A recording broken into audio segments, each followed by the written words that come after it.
all, thank you, Tasha. I feel like to match the amount of emotion and real, true, feeling into the speech, I'm going to try to match that in a different way. So again, my name is Scott Williams. I live in Philadelphia, and I'm a national organizer with FIST. And we've been traveling all over the country trying to build our organization.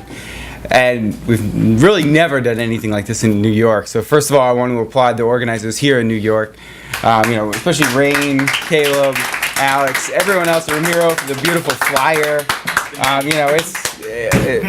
It's beautiful. It's tremendous, and this is a big step forward. And I'm excited to see you all here. Absolutely. So on the tasks of young people building the upcoming revolution, we could talk about this, and this is what we live for. Everything we think about is based on this topic, so it's broad. I'm going to try to boil some things down, and then I'm going to give you some things to think about, really, after that. So we don't have to look far to see, a historical perspective on what young comrades need to do. When we talk about socialist revolution, one of the first things we always talk about is the history of the Russian Revolution and the Bolsheviks coming to power, and the first time that the working class and the oppressed took complete state power and tried to create a society for their own interest. And and we look to these examples because we want to study them. We want to see what they did well, what could have been improved. But for our case here, we're talking about Lenin as one of the great leaders. And when he was asked in 1920, just shortly after the revolution, what do young people need to do? He responded with one word: learn. Now, we're told that all the time. We actually go to school for, upwards of 12, 16, maybe 20 years. And what are we learning to be? Maybe you're learning to be a nurse. Maybe you're learning to be, any kind of worker. You can learn to be an engineer. In my case, you can learn to be a fucking low-wage worker. You could end up learning to be all sorts of different things. But we're talking about learning that doesn't go on in the classroom. We're talking about learning communism, learning the struggle, the theory and the practice of how to build a revolutionary transformation of society where the working class and the oppressed take over power and create a whole new government and a whole new society based on human need, just like the comrades before were talking about. And really, we think about the tasks. It's clear, first of all, that we must struggle. This is enough to be said about people who just talk about ideas. And of course, we are interested in talking about ideas. That's why we're here today. But first of all is we must struggle. We must struggle with ourselves to overcome the challenges of bourgeois ruling class ideology. What do I mean by that? We must struggle with ourselves, with our friends, with our family, with our the people we're working with, in our workplaces, all throughout society. We must struggle to overcome racism, sexism, anti-LGBTQ bigotry, ableism, all the different things that we're talking about. We must struggle against them. That is one of our tasks. We must struggle in that same vein with each other, for the betterment of each other, with the best interest for each other. We must struggle to become better communists, to organize together. And we must struggle alongside all organizations that are working for liberation, for humanity. And we must figure out how to do that. We're not sectarian. We're not divisive. And most importantly, we must struggle against the capitalist class. We know what that means. We must struggle against Wall Street. We must struggle against the 1%. And we must bring forth, as we're talking about, an entire new government. We must build an organization to do this. Lenin called this, a school, an institute of revolutionary Marxism. We must build, because you can't learn to be a communist in school yet, you must learn, and that's actually what this office is. That's what you're here today. You're learning how to be a revolutionary, how to build socialism. And that is what we're talking about today. We must build that strong organization of all of the people we must bring forth to do that. It's really, truly all sectors of society. We must pull forth the leaders and the badass revolutionary fighters in all sectors of society, all throughout New York, all throughout, Pennsylvania, throughout North Carolina, the South, California, every part of the world, we must pull forth, the best fighters and the people who really cannot help but, think, breathe, sleep, revolutionary change in society, and we must reach them. And that's what we're trying to do. That's what we're trying to do today, and that's what we're trying to do every day. And with that, we need to become, more working class, more multinational, more the leadership of the oppressed. That's clearly, it's a scientific fact that the leadership of the oppressed is what is going to carry this movement beyond just mere reforms to actually taking power and winning. And you can see that even with the Russian Revolution, throughout the history there, you saw the example of women fighters being out on the front lines and actually in some ways taking the risk and taking the fight and the struggle more seriously because of the challenges that were faced by women's oppression that really amplified and moved that revolutionary struggle forward. So with that, I want to turn a little bit more focus to the organization that we're building here today. So Fight Imperialism Stand Together was founded in 2004, actually in this city, against the Republican National Convention, in a demonstration over 1 million people against the least popular president in the United States history, George W. Bush. Ooh. That man, I'm sure for all of you, he absolutely politicized me, but did not make me become a revolutionary.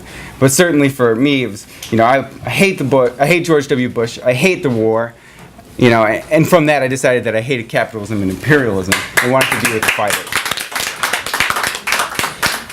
But from there, we've come forth and organized all over the country, and we've learned some things, and we're here to share some of those things, but we want to hear from you as well, and that's what we're going to be doing in the next session. But one thing that we've thought is necessary, and what communists and revolutionaries have done for a long time, is put forth a program. And a program, it's like a bridge to the everyday people. It's a list of demands that assert our human rights, and that makes sense to everyone. And I'm going to read through the demands. You can see what you think. You can see whether or not you want to be in FIST. And then we'll talk about it. So the first demand, and this list was actually created a while ago, so there's peculiar and particular things that we could add to it, I'm sure. But the first demand is the right to free public education and job training with a stipend. With a stipend. Let's be real. The second demand, and this is pretty broad, it doesn't sound so broad, is the demilitarization of our schools. We're talking about when you go into high school and you got the metal detectors, same thing in college. We're talking about the school-to-prison pipeline in a real way, too. And also military recruiters out of our schools. The third demand is the right to health care.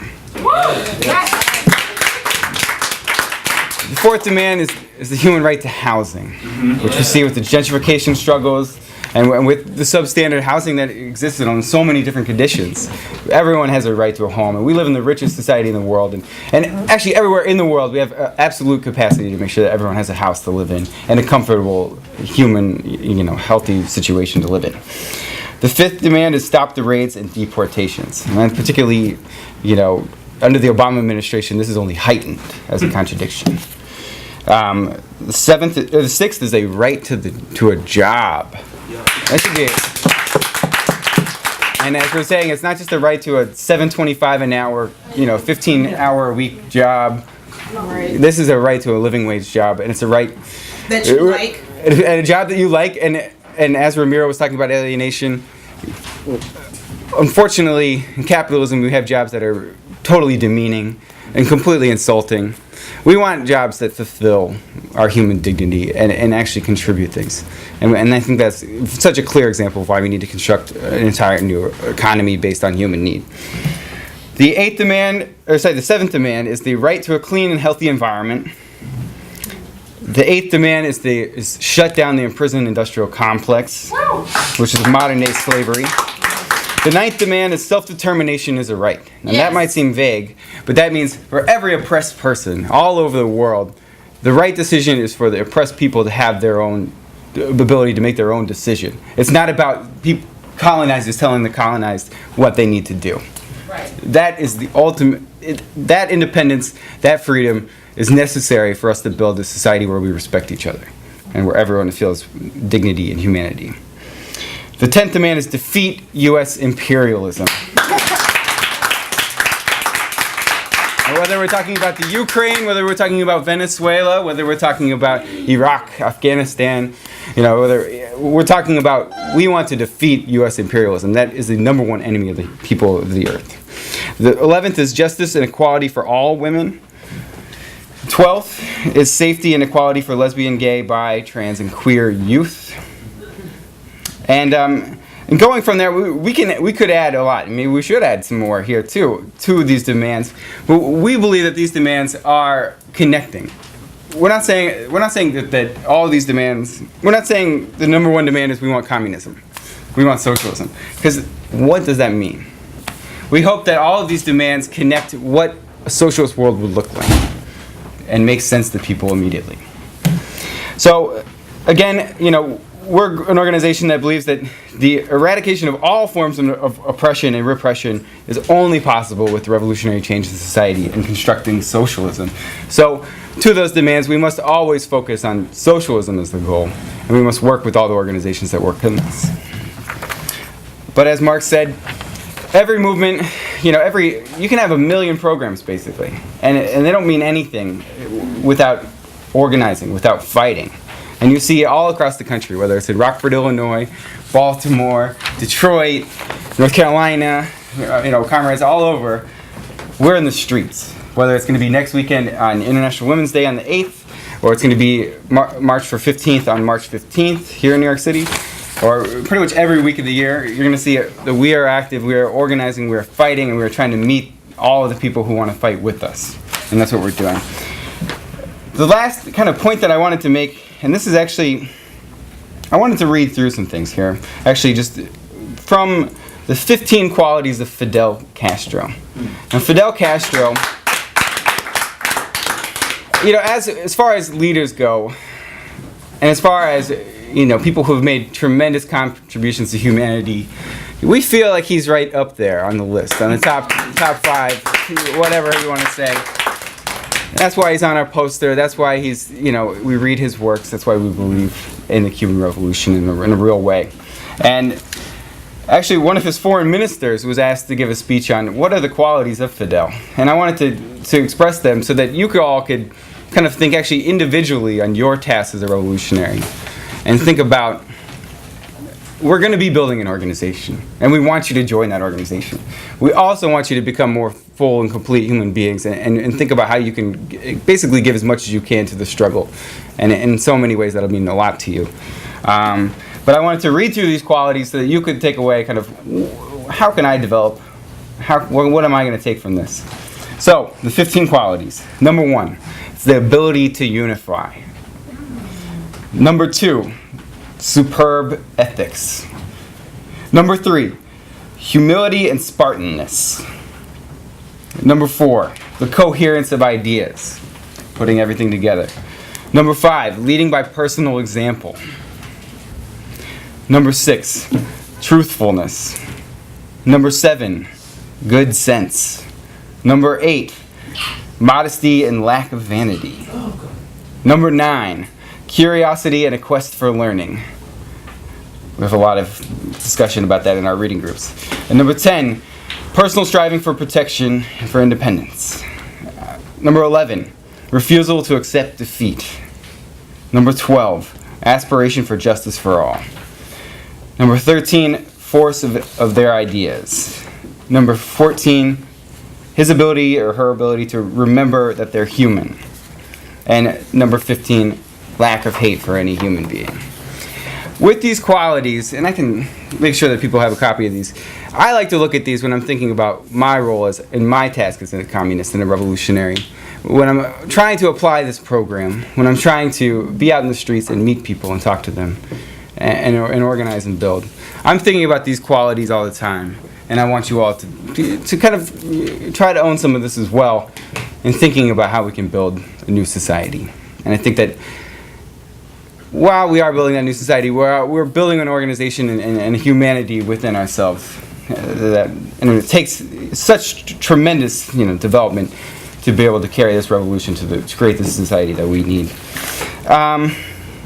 With that, live like Fidel, live like Lenin. Let's build an entire new society together. And I'm excited to meet the rest of you all. Thank you all so much.